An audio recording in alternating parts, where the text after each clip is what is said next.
Ang Tarangkahan ng Tiwala, isang kwento mula sa Pilipinas. Ang ticket gate na iyan sa Pilipinas, parang tarangkahan para sa aso.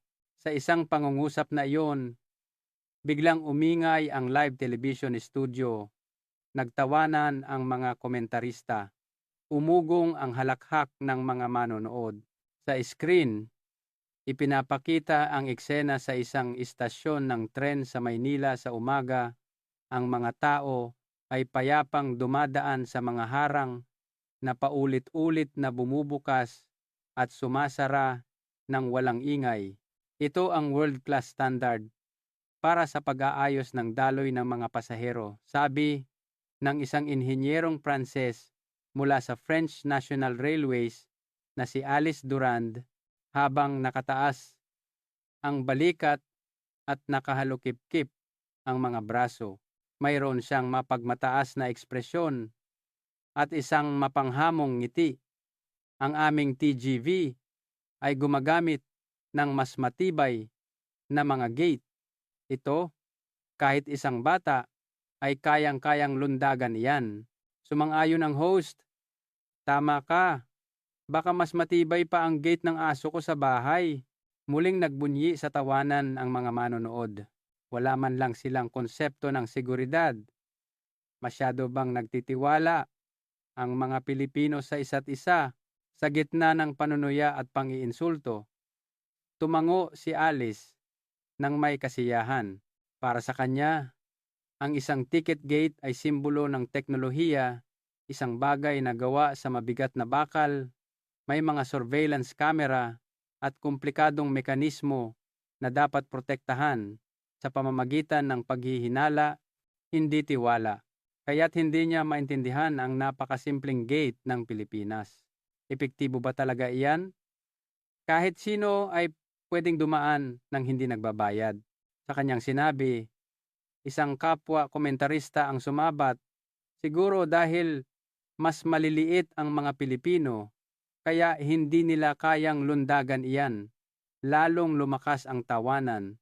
Matapos ang programa, ang mga post na may panunuya tulad ng ang mga gate sa Pilipinas ay para sa mga aso ay agad na pumalat sa social media.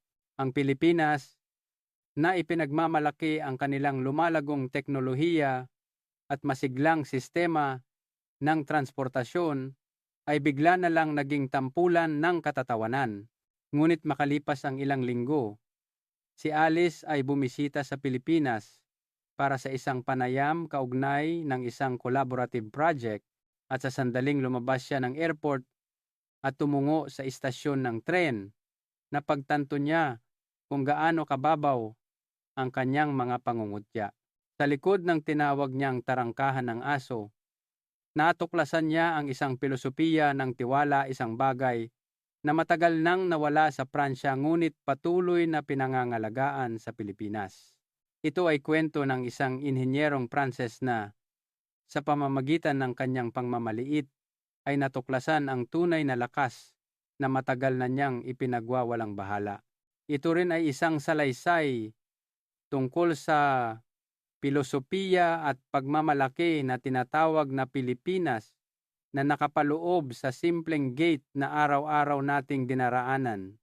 Si Alice Durand, 35 taong gulang, ay mula sa Technical Department ng French National Railways, responsable sa disenyo ng infrastruktura ng riles.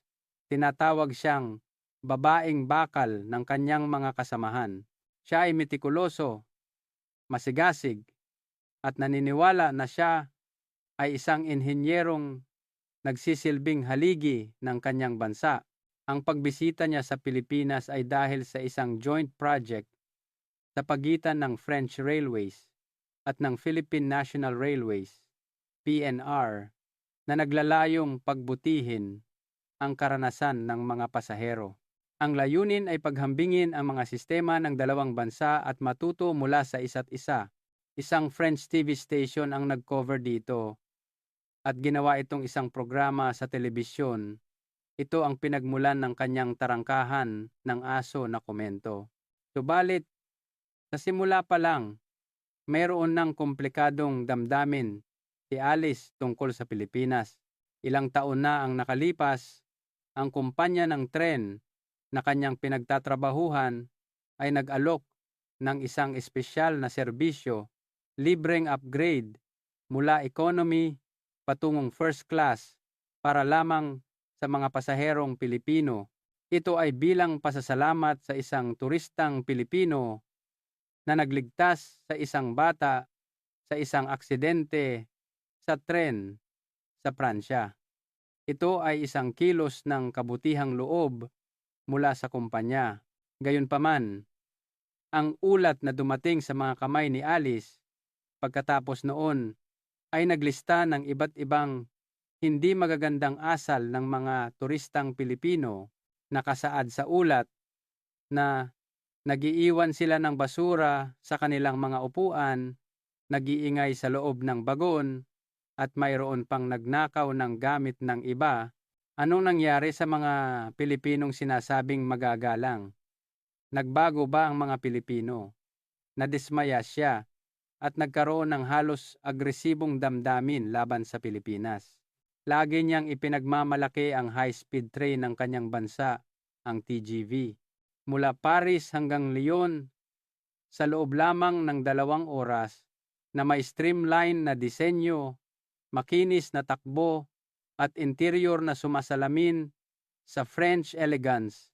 Ito ang tuktok ng teknolohiya, lagi niyang iniisip. Bilang isang inhenyero, labis din niyang hinahangaan ang disenyo ni Christian Lacroix para sa mga upuan ng TGV. Ang teknolohiya ay dapat maging maganda. Kaya naman, hindi siya nasasabik sa business trip na ito sa Pilipinas. Ano ang matututunan ko mula sa Pilipinas? Bulong niya sa sarili habang nakatingin sa labas ng bintana ng eroplano. Dahil kasama ang isang interview team, mas kumpiyansa ang kanyang ngiti kaysa dati. Dala ang pagmamalaki na ang French Railway ang pamantayan ng mundo. Lumipad siya patungong Pilipinas. Hindi niya alam noon na ang mga paniniwalang kanyang pinanghahawakan ay lubusang mababago sa loob lamang ng ilang araw. Pagdating niya sa Ninoy Aquino International Airport, napasinghap si Alice sa pagkamangha. Ang sahig ay kumikinang at walang bahid ng dumi. Ang hangin ay sariwa. Sinalubong siya ng mga staff sa immigration hall na may magiliw ng ngiti. Welcome to the Philippines. Sa hindi maipaliwanag na dahilan, nagbigay ito ng init sa kanyang puso. Ang mga karatula patungo sa baggage claim ay nasa iba't ibang wika, Ingles, Pranses, at Filipino. Walang taong humihinto o gumagawa ng hindi kinakailangang kilos. Ang daloy ng mga tao ay parang tubig na umaagos ng walang sagabal. Bakit napakakinis ng daloy? Tanong niya sa isang kasamahan. Nagkibit-balikat ito. Siguro, para lang sa kamera. Gayunpaman, nagsimulang makaramdam si Alice ng isang bagay sa kanyang puso na hindi maipaliwanag ng salitang para sa kamera. Mula sa airport patungo sa hotel, pinagmasdan niya ang tanawin mula sa bintana ng sasakyan. Walang kahit isang piraso ng basura sa kalsada. Ang pagpapalit ng mga traffic light ay tumpak. Ang bawat kotse at motorsiklo ay payapang nagpapanatili ng distansya habang umaabante. Ang tanawin ay organisado na parang isang makina, ngunit hindi ito nakakapanikip ng dibdib. Ang organisadong tanawin na iyon ay lubos na kaiba sa Paris na kanyang kinagisnan. Makalipas ang ilang araw, nalaman niya mula sa balita na sa ranking ng pinakamalinis na mga airport sa mundo noong 2024, laging kasama sa nangungunang listahan ang mga airport sa Pilipinas. Sa kabilang banda, ang Charles de Gaulle Airport ng Paris ay wala sa listahan. Nang makita ang datos, napangiti si Alice. Kaya pala. Hindi ito nagkataon lang. Ang kalinisan at kabaitan ay bahagi lamang ng kanilang serbisyo. Iba ito sa teknolohiya ng riles ng Pilipinas. Sabi niya sa sarili, at sumakay siya ng tren papunta sa sentro ng lungsod. Habang dahan-dahang umaandar ang tren, ang napakaliit na panginginig ay nagdulot sa kanya ng kakaibang pakiramdam. Mayroong fundamental na pagkakaiba sa Pransya. Ano kaya iyon? Hindi pa niya alam. Kinabukasan, ang delegasyon ng Pransya kasama si Alice ay bumisita sa opisina ng Philippine National Railways. Sinalubong sila ni G. David Reyes, ang manager ng International Relations. Magalang siyang yumuko at bumati sa Ingles. Welcome. Ngayon, ipapasyal ko kayo sa mga pasilidad ng istasyon. Si G. Reyes, na nakasuot ng suit, ay isang taong maingat sa pananalita. Kahit sa pamamagitan ng interpreter, ramdam ang kanyang sinseridad. Isang tipikal na Pilipino, bulong ni Alice. Ngunit ang ngiting iyon ay malapit ng maglaho. Habang bumababa sila sa escalator patungo sa mas malalim na bahagi ng istasyon, nakita nila ang mga silver na kagamitan, ang mga ticket gate na maayos na nakahanay. Sa tuwing may pasaherong nag-scan ng card o gumagamit ng kanilang telepono, isang mabilis na electronic sound ang maririnig. Ang gate ay agad na bumubukas at agad ding sumasara.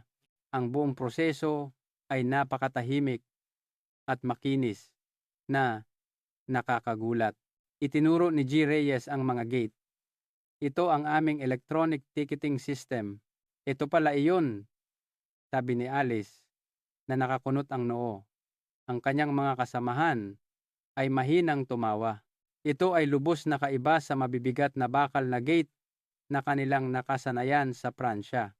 Ang harang ng gate ay hanggang baywang lamang at magaan na paulit-ulit na bumubukas at sumasara. Napakasimple naman yan. Kahit isang bata ay kayang lundagan iyan. Kung sa Pransya iyan, masisira iyan sa loob ng 3 araw. Sunod-sunod na lumabas ang mga mapanuyang komento. Umalingaw-ngaw ang tawanan sa pasilyo. Kinuna ng interview team ang eksenang ito. Tumango ang direktor ng TV station ng may kasiyahan. Magandang kuha ito. Ang video na ito ay ipinalabas sa Pransya na nagdulot ng tawanan sa mga estudyo sa buong bansa. Siguradong maraming nakakalusot dyan, sabi ni Alice. At ang bagal ng sensor.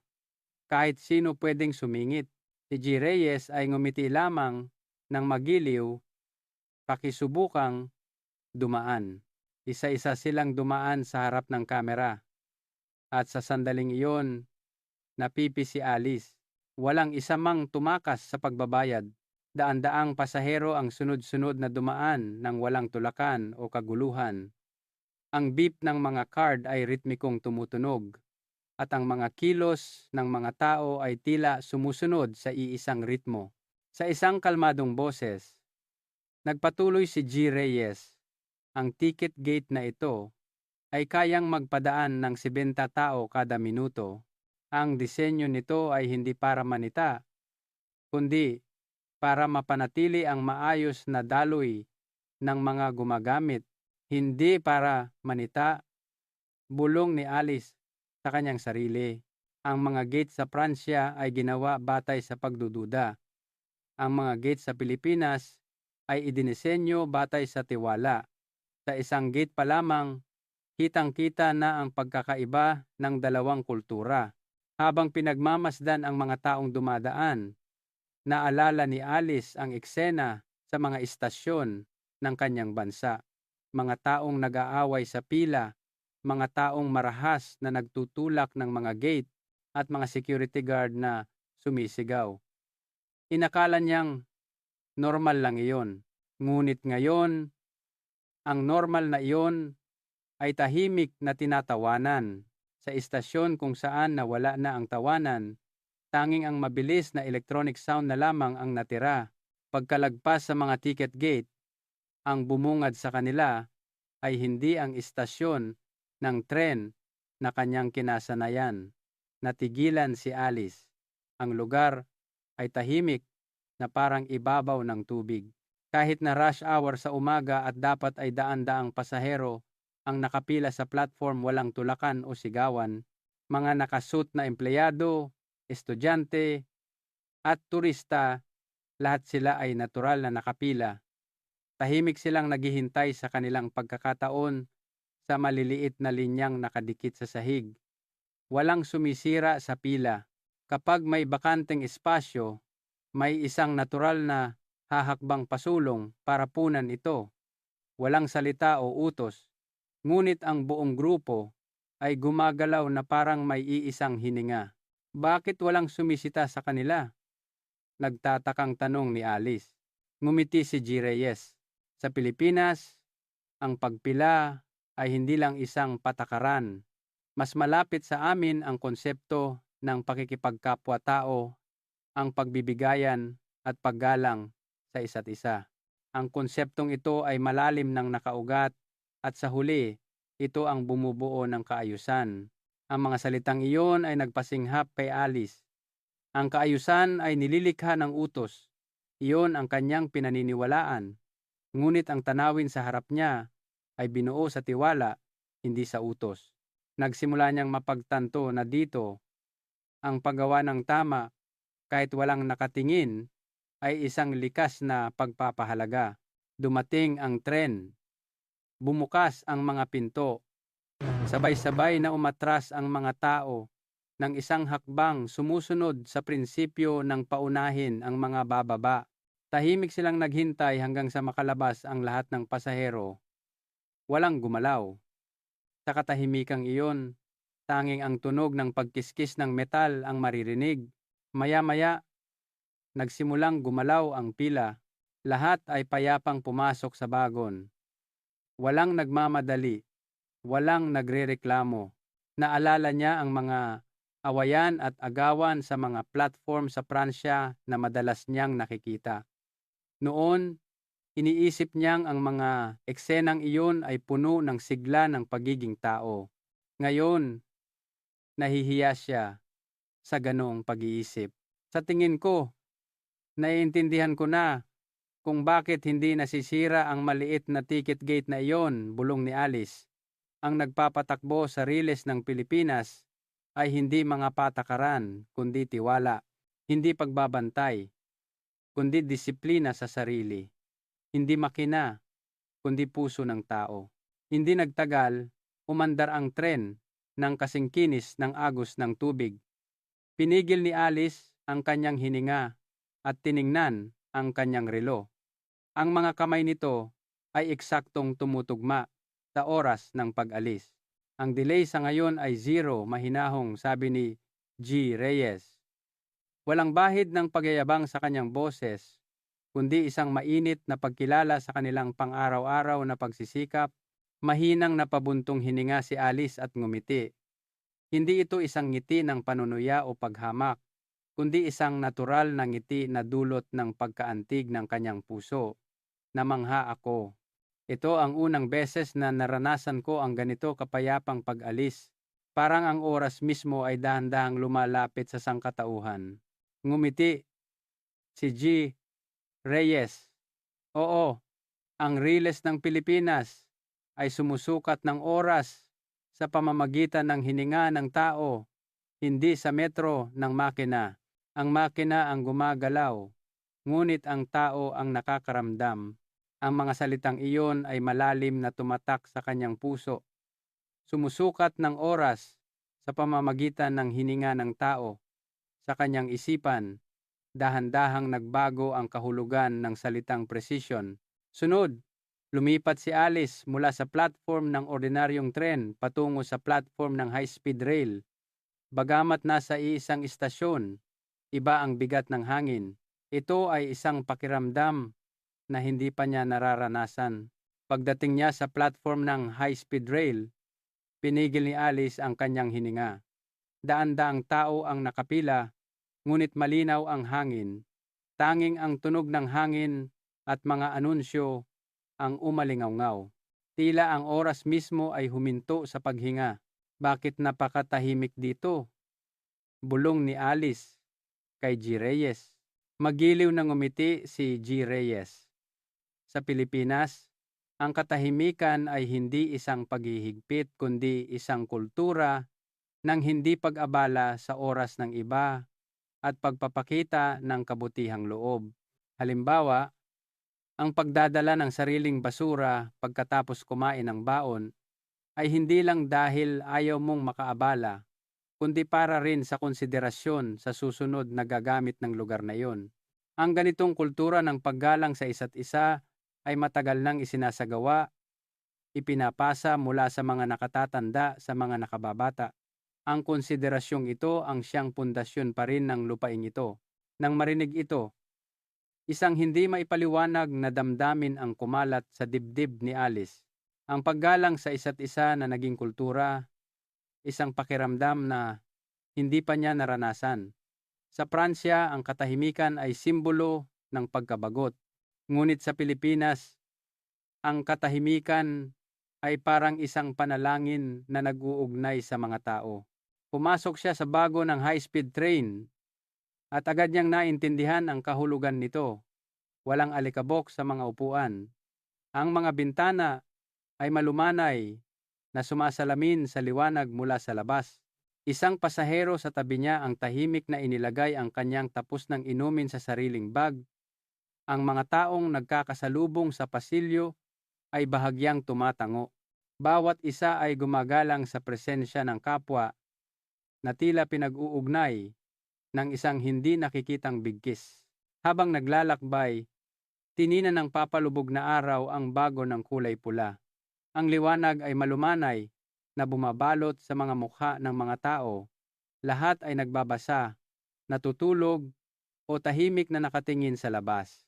Ang katahimikang iyon ay umalingaw-ngaw sa kanyang puso na parang awit ng isang koro.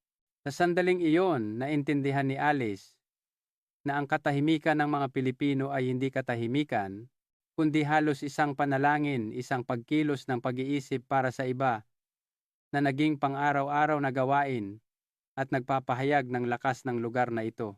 Iba ito sa paraan ng Pransya na gumagamit ng mga bagong pamamaraan.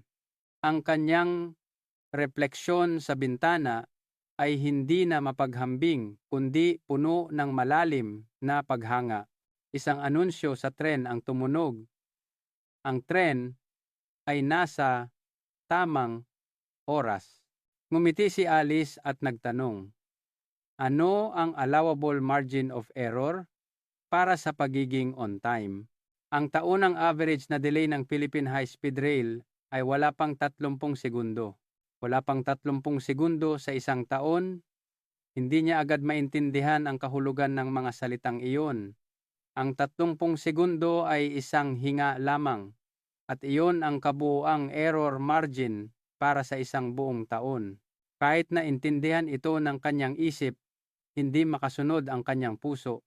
Sa Pransya, ang isang traffic light lang ay maaaring magdulot ng isang oras na delay. Ang delay ay itinuturing na bahagi ng oras. Nang mapagtanto niya ito, isang mainit na damdamin ang bumuhos mula sa kaibuturan ng kanyang puso. Ang sumunod na lugar na kanilang binisita ay ang training facility. Ang mga driver ay seryosong nagsasagawa ng mga simulation. Kahit 5 segundong error, ramdam ng katawan, sabi ng isang batang driver na pabuntong hininga si Alice sa paghanga. Kung sa Pransya iyan at sasabihin mong may ilang segundong delay, siguradong magwewelga sila. Ang kanyang tawa ay nanginginig na parang nagpipigil ng luha. Sa loob ng presisyon na sinusukat sa segundo, naroon nga ang papel ng tao. Sa huling araw, binisita ni Alice at ng kanyang grupo ang control center ng Philippine High-Speed Rail. May isang malaking screen na kasing taas ng pader. Hindi mabilang na mga tuldok ng ilaw ang nagpapakita ng paggalaw ng mga tren na parang tibok ng puso. Ang mga staff ay mahinahong nagpapalitan ng mga utos sa pamamagitan ng kanilang mga headset. Walang sumisigaw, walang nagpapakita ng pagkabalisa. Sa kwartong ito, ang 1 minutong delay ay katumbas ng isang aksidente, sabi ni G. Reyes na nagbigay ng bigat sa atmosfera. Ipinaliwanag din niya ang emergency response system kapag may lindol o bagyo. Kapag nakadetekta ng maliit na pagyanig ang mga sensor, agad na sinusuri ng isang intelligent system ang data at mas mabilis pa sa tao na pipiliin ang ligtas na paraan ng pagpreno. Ngunit ang huling desisyon ay laging nasa tao. Ang pagkakaroon ng makina ay hindi para malampasan ang tao, kundi para protektahan ang tao. Perpekto, bulong ni Alice. Hindi pa siya nakakita ng isang lugar kung saan ang teknolohiya at relasyon ng tao ay napakasuwabe. Sa likod ng malamig na data, may mainit na tibok ng puso ng tao. Ang perpeksyong puno ng lambing na iyon ay nagpanginig sa kanyang puso at ang pinakanakaantig sa kanya ay ang ipinakitang modelo ng susunod na henerasyon ng high-speed train bilang simbolo ng hinaharap. Ang malaking modelo ay tahimik na nakadisplay. Ngumiti ang tagapagsalita. Mas mabilis ang target na bilis. Ngunit ang pinakanakakagulat ay ang katahimikan nito. Isang video ang ipinalabas na nagpapakita ng tren na magaan na dumadausdos. Walang tunog ng pagkiskis ng metal, tanging ang makinis na pakiramdam ng pagdaan sa hangin. Parang ang hinaharap ay tahimik na dumarating ng walang ingay. Ang mga salitang ito ay hindi papuri, kundi isang panalangin mula kay Alice. Magiliw na sinabi ni G. Reyes, ang rilis ng Pilipinas ay hindi para habulin ang oras, kundi para matiyak na ang mga tao ay ligtas at payapang makarating sa kanilang destinasyon. Sa sandaling iyon, may natunaw sa puso ni Alice sa Pransya. Ang bilis ay ipinagmamalaki. Ngunit sa Pilipinas, ang katahimikan ay patunay ng tiwala, hindi magarbo, ngunit perpekto. Ang Pilipinas ay isang isla na tahimik na tumatakbo patungo sa hinaharap. Bulong niya sa sarili. Naging kumbinsido siya rito at payapang ipinikit ang kanyang mga mata. Isang gabi bago siya umuwi, sa labi ng hotel, nakatanggap si Alice ng isang email. Ang nagpadala ay ang research team ng TV station na kanyang kasama. Ang subject, ang katotohanan sa insidente ng mga pasahero sa first class. Nang buksan niya ang email, napasinghap siya sa gulat. Ang mga pasaherong gumawa ng gulo sa Pransya noon, hindi sila mga Pilipino. Ayon sa investigasyon, ang mga nagpanggap na turistang Pilipino ay mga turista mula sa ibang bansa na gumagamit ng mga pekeng pasaporte. Sa sandaling iyon, isang matinding kirot ang tumagos sa kanyang puso. Ang mga imahe ng mga Pilipinong maayos na nakapila at tahimik na naghihintay sa platform ay muling sumagi sa kanyang isipan. Walang awayan, walang karahasan. Ang katotohanang ayaw niyang paniwalaan ay nasa harap na niya ngayon. Nagkamali ako. Mahinang, sabi niya. Hindi niya sinisisi ang kanyang kamangmangan, kundi pinagsisisihan ang kanyang pagwawalang bahala. Hindi iyon isang kabiguan, kundi simula ng pagkatuto. Sa eroplano pabalik, muli niyang binuksan ang kanyang notebook. Tiwala, katahimikan, disenyo na nakasentro sa tao, na puno ng mga salitang natutunan niya sa Pilipinas. Ang mga pahina, nagsimulang umusbong sa kanyang isipan ang ideya na ilapat ang mga konseptong ito sa riles ng Pransya. Pagbalik sa Pransya sa isang pulong ng technical department, naghain si Alice ng isang panukala. Gusto kong bumuo ng isang sistema na nakabatay sa tiwala, hindi isang disenyo na kumokontrol sa mga gumagamit. Ang panahon ng paggawa ng mga ticket gate at istasyon na nakabatay sa pagdududa sa tao ay tapos na. Sa simula, pinagtawanan siya ng kanyang mga kasamahan, ngunit hindi siya sumuko. Makalipas ang ilang buwan, sa isang bagong istasyon sa isang suburban na lungsod, ipinatupad ang disenyong flow based on trust na iminungkahi ni Alice, binawasan ang mga surveillance camera, pinalawak ang mga pasilyo, at ang istruktura ay ginawang naghihikayat sa mga gumagamit na natural na maggalang sa isa't isa. Ang resulta, nabawasan ang mga alitan at bumuti ang operational efficiency. Naging tahimik ang istasyon. Maaari ko nang dalhin ang aking mga anak dito nang may kapayapaan ng isip. Sa tuwing naririnig niya ang mga komento mula sa mga gumagamit, umiinit ang puso ni Alice. Sinabi rin ng mga security personnel. Nakapagtataka, nang bawasan ang mga kamera, mas naging magiliw ang mga tao. Nakatayo sa natapos na platform, habang humahangin, ngumiti siya. Ang katahimikan ay nagmumula sa tiwala. Ang tanawin na nakita niya sa Pilipinas noong umagang iyon ay nananatiling malinaw sa kanyang puso. Makalipas ang ilang linggo, ipinalabas ng French Public Television ang isang special program tungkol sa kanyang paglalakbay sa Pilipinas. Ang pamagat, Pilipinas, ang bansang pinapaandar ng katahimikan. Nagsimula ang programa sa paglalakbay ni Alice mula sa NAIA, ang halos walang ingay na mga platform, ang mga taong maayos na nakapila, at ang kanilang pagdaan sa maliliit na ticket gate na parang may iisang hininga. Unti-unting tumahimik ang mga manonood sa studio.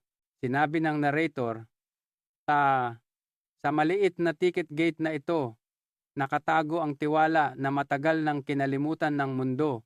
Nang matapos ang programa, sabay-sabay na pumalakpak ang mga bisita sa studio. Hindi ito sigawan, kundi isang tahimik na palakpakan na puno ng malalim na paggalang. Isang komentarista na dating nanuya ang nagsalita sa harap ng mikropono. Nakakatuwa, pinagtawanan natin ang ticket gate ng Pilipinas na parang para sa mga aso, pero ang totoo, tayo ang nakakulong. Hindi iyon isang maliit na tarangkahan, iyon ay isang pasukan patungo sa tiwala. Ang mga salitang iyon ay muling nagpatahimik sa studio. Pagkatapos, may bumulong, ang lakas ng teknolohiya ng Pilipinas ay nasa kapangyarihan ng katahimikan. Matapos ang programa, sunod-sunod na nag-ulat ang media mula sa iba't ibang panig ng mundo. Napuno ng mga komento ang social media, tanging isang kulturang hindi mayabang at hindi magarbo ang makakalikha ng world-class na riles. Ang tiwala ay mas malakas na seguridad kaysa sa anumang sensor. Ang nagpapatakbo sa kanila ay hindi mga patakaran, kundi puso. Pinaluha ako ng katahimikan ang lugar na ito. Sa ilalim ng comment section, naka-attach ang larawan ng istasyong idinisenyo ni Alice na nakabatay sa tiwala. Sumisikat ang araw sa platform at ang mga taong naglalakad doon ay may bahid ng pagmamalaki at lambing sa kanilang mga mukha. Ang huling sinabi ng narrator ay payapa. Ang ticket gate ng Pilipinas ay hindi lamang isang harang. Ito ang blueprint ng puso ng mga Pilipino na tinatawag na tiwala. Dahan-dahang nagdilim ang screen at lumitaw ang mga puting letra. Ang katahimikan ay hindi kawalan, kundi tiwala. Kung naantig ng kwentong ito ang iyong puso, mangyaring mag-subscribe at i-like para suportahan ang islang ito na nagbibigay inspirasyon sa mundo. Ang iyong tahimik na palakpakan ay magtutulak sa susunod na kwento ng inspirasyon. Maraming salamat sa panonood hanggang sa dulo. Magkita-kita tayo sa susunod na video.